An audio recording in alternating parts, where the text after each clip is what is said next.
डोंगराच्या विस्तीर्ण रांगा दृष्टीस पडू लागतात. निसर्गाची विविध रूप दाखवण्यास शहादा जणू खुणावू लागतो. यातूनच पश्चिम खानदेशाचं नंदनवन म्हणून ओळखलं जाणारं थंड हवेचं ठिकाण तोरणमाळ याचं मनोहारी दृश्य आपल्याला रिझवतं. आणि त्याच्या पायथ्याशी दिसतो तो सुंदर हिरवागार असा सातपुडा तापी परिसराचा हा भाग. शेकडो वर्षापूर्वीची गोष्ट. कुठं जायचं, कुठं थांबायचं, भविष्यात काय करायचं या गोष्टींचा काहीच आराखडा नसलेल्या राजस्थानातील टाक या सध्याच्या जिल्ह्याच्या ठिकाणाहून निघालेल्या आणि पुढं गुजरात येथील खेडा जिल्ह्यातील सोचित्रा या ठिकाणी काही काळ थांबून अडालज, लांबखेडा मार्गे प्रकाशा, नंदुरबार, शहादा अशी पायपीट करत महाराष्ट्रातील खानदेशात तापी मायेच्या परिसरात स्थिरावलेला हा गुजर समाज. याच गुजर समाजाचे समाजदैवत म्हणून ज्यांना ओळखलं जातं ते म्हणजे सहकार महर्षी समाजभूषण कैलासवासी श्री अण्णासाहेब पीके पाटील. उत्तर महाराष्ट्रातील खानदेशाची भूमी म्हणजे पूज्य साने गुरुजींची कर्मभूमी. शहीद बाल शिरीष कुमार, लालदास, शशीधर आणि घनश्याम यांच्या बलिदानाची भूमी. कोणतंही शिक्षण न घेता आपल्या आयुष्याची उकल सांगणाऱ्या अर्थपूर्ण ओव्या रचणाऱ्या बहिणाबाईंची भूमी. आणि हीच भूमी म्हणजे सामाजिक, सांस्कृतिक, शैक्षणिक, सहकार यांसारख्या क्षेत्रात उत्तुंग कामगिरी करणाऱ्या माननीय कैलासवासी अण्णासाहेब पुरुषोत्तम काळू पाटील यांची कर्मभूमी. महात्मा गांधींच्या तत्वप्रणालीवर नितांत श्रद्धा ठेवणारे आणि साने गुरुजींच्या सहवासाने संस्कारित झालेले व्यक्तिमत्व म्हणजेच माननीय कैलासवासी श्री अण्णासाहेब पीके पाटील. सर्वसामान्य शेतकरी कुटुंबांना रोजगार मिळावा या उद्देशानं 1970 साली अण्णांनी साखर कारखान्याची उभारणी केली. याच परिसरात मद्यार्क निर्मिती प्रकल्प, कागद आणि पार्टिकल बोर्ड हे उरलेल्या उसाच्या भागावर अवलंबून असणारे आगळेवेगळे प्रकल्प उभारणीचं कामही अण्णांनी त्या काळी केलं. आणि याचमुळे कष्टकरी शेतकरी, भूमिहीन शेतमजूर आणि असंख्य आदिवासी बांधवांना आर्थिक बळ मिळालं. बाहेरच्या जगाची परिस्थिती काय आहे, कोणकोणते प्रश्न सामान्य लोकांना भेडसावतायत, त्यांची सामाजिक, आर्थिक आणि सांस्कृतिक परिस्थिती कोणत्या स्तराची आहे, या सर्व गोष्टींचा अभ्यास अण्णांनी केला. आणि धुळे जिल्ह्यातील आणि परिसरातील नागरिकांना एका प्रवाहात आणण्याचं मोलाचं काम माननीय कैलासवासी श्री अण्णासाहेब पीके पाटलांनी केलं. आणि याचबरोबर परिसराला सुजलाम सुफलामही बनवलं. ग्रामीण आणि दुर्गम आदिवासी भागातील विद्यार्थी शिक्षणात कुठेही मागे राहू नयेत असा अण्णांचा विचार. याच विचाराच्या जोरावर 1969 साली पूज्य साने गुरुजी विद्याप्रसारक मंडळाची स्थापना करून हजारो विद्यार्थ्यांना शिक्षणाचं प्रवेशद्वार खुलं केलं. शिक्षणाबरोबरच सहकार आणि शेती या दोन महत्वाच्या क्षेत्रांचा देखील विकास व्हावा हे स्वप्न गेली कित्येक दिवस अण्णांनी उराशी बाळगलं आणि ते सत्यात देखील उतरवलं. शेतीसाठी महत्वपूर्ण असणाऱ्या सिंचन योजनेतून आणि उपसा जलसिंचन योजनेतून अण्णासाहेबांचं हे स्वप्न आकार घेऊ लागलं.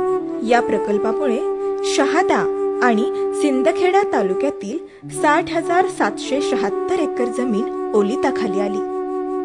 कोणत्याही सत्तास्थानावर नसताना देखील अण्णासाहेब पीके पाटील यांनी त्यांच्या मेहनतीनं आणि दूरदृष्टीनं शहादा आणि नंदुरबार तालुक्याच्या विकासाची धुरा आपल्या हाती घेतली. ही धुरा सांभाळत असताना अण्णांना अनेक लहान मोठ्या अडचणी त्यांच्या कार्यात अडथळा ठरत होत्या. मात्र साऱ्या अडचणींवर मात करत हे हाती घेतलेलं कार्य अण्णांनी तडीस नेलं. स्वबळावर पार पाडलेल्या या कार्यानं महाराष्ट्रातीलच नव्हे तर दिल्लीसारख्या राष्ट्रीय पातळीवरील नेत्यांना सुद्धा अण्णांच्या या कार्याने थक्क केलं. प्राथमिक शाळा ते पदवीपर्यंतचं शिक्षण, त्यानंतर MCOM आणि LLB हा अण्णासाहेबांचा शैक्षणिक प्रवास करत असताना जीवनातील सर्व सुखदुःखाच्या आणि आशा निराशेच्या वाटचालीत जिद्दीने तगून राहून अण्णासाहेबांनी जे शिखर गाठलं त्याची खरी पायाभरणी झाली ती बडोद्याच्या वास्तव्यातच. जीवनातल्या महत्त्वपूर्ण निर्णयांपैकी शिक्षण हे ध्येय त्यांनी पूर्ण केलं. याचवेळी त्यांच्या मनावर स्वातंत्र्यासाठी धडपडणाऱ्या स्वातंत्र्य सेनानी आणि देशभक्त गांधीजी, विनोबा भावे, जयप्रकाश नारायण यांच्या भाषणांची, त्यांच्या विचारांची छाप अण्णासाहेबांवर पडत होती. आणि त्याच वेळी अण्णासाहेबांनी देशसेवा आणि समाजसेवेचा वसा हाती घेत जीवनाच्या नवीन अध्यायाला सुरुवात केली. लहानपणापासूनच स्वातंत्र्य चळवळीत सहभाग घेण्याची तळमळ अण्णांमध्ये दिसून येत होती.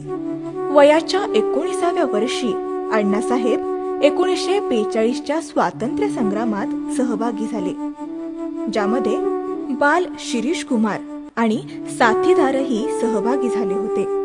आणि याचवेळी दृढनिश्चयी बाल शिरीष कुमारांवर इंग्रजांकडून गोळ्या झाडण्यात आल्या. आणि याचवेळी अण्णासाहेबांना कायदेभंगाच्या गुन्ह्याखाली 7 महिन्यांसाठी अटक करण्यात आली. अण्णासाहेबांच्या सुटकेनंतर ते गांधीजींना भेटले. याच दरम्यान समाजवादी नेते सनतकुमार मेहता, अशोक मेहता, माजी कायदेमंत्री हरिभाऊ गोखले यांसारख्या समविचारी लोकांसोबत अण्णासाहेबांची जवळीक झाली. दरम्यान पुण्यात सर्वप्रथम त्यांना राष्ट्रसेवा दलाचे सामाजिक कार्यकर्ते भेटले, ते म्हणजे यदुनाथ थत्ते, त्यानंतर S.M. जोशी, नानासाहेब गोरे, G.प्र. प्रधान अशी राष्ट्रसेवा दलाची सशक्त मंडळी भेटली.